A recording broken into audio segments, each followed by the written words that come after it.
Good morning students, I am MRK. Today நம்ம பார்க்க போகிறது +2 Mathematics Chapter 1 Applications of Matrices and Determinants Properties, Created Properties புக்கில் இருக்கும். சரியா, தனித்தனியாக என்கிட்ட இருக்கும். நான் எனக்கு தெரிஞ்ச ப்ராப்பர்ட்டிஸை ஒரு கணக்கு மூலமாக உனக்கு எக்ஸ்பிளைன் பண்ணுறேன். ஒரு சம் எடுத்து வச்சு மேட்ரிக்ஸ் வச்சு நான் உனக்கு எக்ஸ்பிளைன் பண்ணுறேன். ஓகே, இது 5th ப்ராப்பர்ட்டி. Okay, good. 5வது பண்பு. சரி, இப்போ நம்ம பார்க்க போகிறது என்ன அப்படின்னா, determinant of adj A equal to determinant of A n-1 அப்படின்னு பார்க்க போகிறோம். இதில் என்னன்றது ஆர்டர் ஆஃப் மேட்ரிக்ஸ் அப்படின்னு ஆற்று வச்சுக்க. என்னன்றது order of given matrix, order of matrix. சரிங்களா, ரைட். நான் எடுக்க போகிறது 2x2 மேட்ரிக்ஸ் எடுக்க போகிறேன். ப்ரூஃப் பண்ணி பார்ப்போம். 2x2 எடுக்கிறேன். லெட் 2x2க்கு எடுக்கிறேன். பார்த்துக்கோ, ஏ ஈக்குவல் டு எப்பயும் போல தான் எடுக்கிறேன். 1 2 3 4.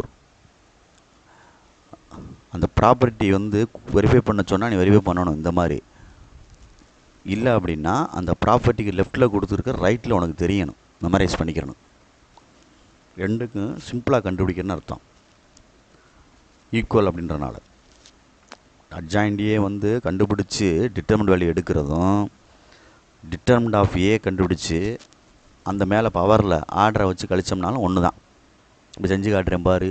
அப்போ நீ ரைட் சைடு நான் கேட்டிருந்து லெஃப்ட் சைடு செய்யலாம், லெஃப்ட் சைடு கேட்டிருந்தா ரைட் சைடு செய்யலாம். ஆனால் ப்ராப்பர்ட்டி ஈக்குவலாக இருக்க மாதிரி இருக்கணும்.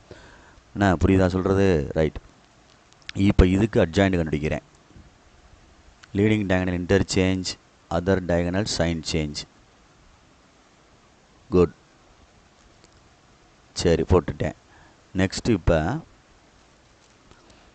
டிட்டர்மினன்ட் கண்டுபிடிக்கிறேன். Adjoint, determinant of adjoint A. அப்போ நீ ரெண்டுக்கு டிட்டர்மினன்ட் போட்டோன்னா 1 4 are 4 cross leading diagonal, other diagonal minus plus 3 2 are 6. அப்போ என்ன வந்துருச்சு? -2ன்னு வந்துருச்சு. ஓகேயா, ரைட், இருக்கட்டும். இப்போ இங்கிட்டு வா. டிட்டர்மினன்ட் ஆஃப் ஏ அப்படின்னு கண்டுபிடிக்கிறேன். Determinant order of matrix 2x2. இது 2x2. அப்போ n ஈக்குவல் என்ன வந்துடும்? 2ன்னு வந்துடும். சரிங்களா, n 2. அப்போ டிட்டர்மினன்ட் ஆஃப் ஏ கண்டுபிடிக்கிறேன். டிட்டர்மினன்ட் ஆஃப் ஏன்றது 1 4 ஆர் 4 3 2 ஆர் 6. சரிதானே? 1 4 ஆர் 4 3 2 ஆர் 6. அப்போ அதுக்கு என்ன தான் வருது? -2 தான் வருது. ரைட்டு. இப்போ டிட்டர்மினன்ட் ஆஃப் ஏ n-1ன்னு கொடுத்துருக்கேன். அப்போ determinant of A -2 whole power 2 - 1. அப்போ -2 ஹோல் பவர் 1 வருது. அப்போ என்ன வந்துடும்? -2. அப்போ இதுக்கும் ஆன்சர் ஒன்று தான், இதுக்கும் ஆன்சர் ஒன்றா தான் வருது. தெரியுதா சொல்கிறது? அதுதான் கணக்கு. இப்போ இந்த ப்ராப்பர்ட்டியை வச்சு இன்னொன்று அடிஷ்னலாக அப்படியே கொண்டு வரேன் பாரு. அடிஷ்னலாக கொண்டு வரேன் பாரு அப்படின்னா இது ரெண்டும் எழுதிடலாம். என்ன எழுதலாம்னா, determinant of adjoint A equal to determinant of A n-1 அப்படின்னு எழுதிடலாம். இப்போ பாருங்கள், சின்ன மேட்ரு என்னென்னா, அட்ஜாயிண்ட் இன்னொன்று சேர்க்குறேன். Adjoint of adjoint A determinant அப்படின்னு கொடுக்குறேன். 2 அட்ஜாயிண்ட் இருக்குது. அப்போ என்ன ஆகும் அப்படின்னா, determinant of A n-1 whole square அப்படின்னு வரும். 2 இருந்தால், 3 இருந்தால், 3 அட்ஜாயிண்ட் இருந்தால் 3 மேலே பவரில் வரும். புரியுதா சொல்கிறது?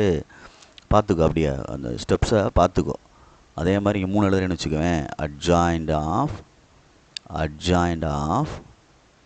அட்ஜாயிண்ட் ஏ அப்படின்னு சொன்னோம்னா டிட்டர்மினன்ட் ஆஃப் சரியா n-1 ஹோல் கியூப் அப்படின்னு எழுதணும். அடுத்தடுத்து ஃபர்தராக இதே மாதிரி ப்ராப்பர்ட்டி இருக்குது. 6 டைம்ஸ் வரைக்கும் வரும். புரியுதா சொல்கிறது? குட். இதை வச்சு கணக்கு கேட்டால் செய்கிற மாதிரி பாரு. இப்போ லாஸ்ட் இயரில், அதாவது இப்போ கரண்ட்டில் எழுதுனாங்கல்ல பசங்க, முடிஞ்சிச்சில், அப்போ உள்ள கொஸ்டினில் வந்தது இந்த மாதிரி டைப் தான். சரிங்களா சொல்கிறது? அப்போ பார்த்துக்கோ பொறுமையாக. இந்த செகண்ட் டைப் வந்துச்சு அப்படின்றது என்னுடைய சொல்கிறேன் கருத்து. அந்த இன்ட்டுக்கு பண்ணியிருக்கேன்ல, அதை வச்சு தான் அந்த செகண்ட் அட்ஜாயிண்டியை கொடுத்துருந்தாங்க. அதுக்கு அட்ஜாயிண்ட் கண்டுபிடிக்க சொல்லியிருந்தேன். அட்ஜாயிண்டியை கொடுத்துட்டு அந்த ரிசல்ட் கேட்டிருந்தாங்க. அப்போ மறுபடியும் அட்ஜாயிண்ட் கண்டுபிடிச்சி டிட்டர்மினன்ட் கண்டுபிடிக்கிறது பதிலாக டிட்டர்மினன்ட் ஏ கண்டுபிடிச்சிட்டு, புரியுதா, அதுக்கு டிட்டர்மினன்ட் ஏ அதை கொடுத்து அதை செஞ்சுருக்கலாம். 2 தடவை அட்ஜாயிண்ட் கண்டுபிடிக்கிறது போல அப்படின்றத அர்த்தத்தில் சொல்கிறேன். சரி, அப்போ ப்ராப்பர்ட்டிஸ் தெரிஞ்சிருந்தோம்னா நம்ம ஈஸியாக செய்யலாம். குட். தேங்க்யூ.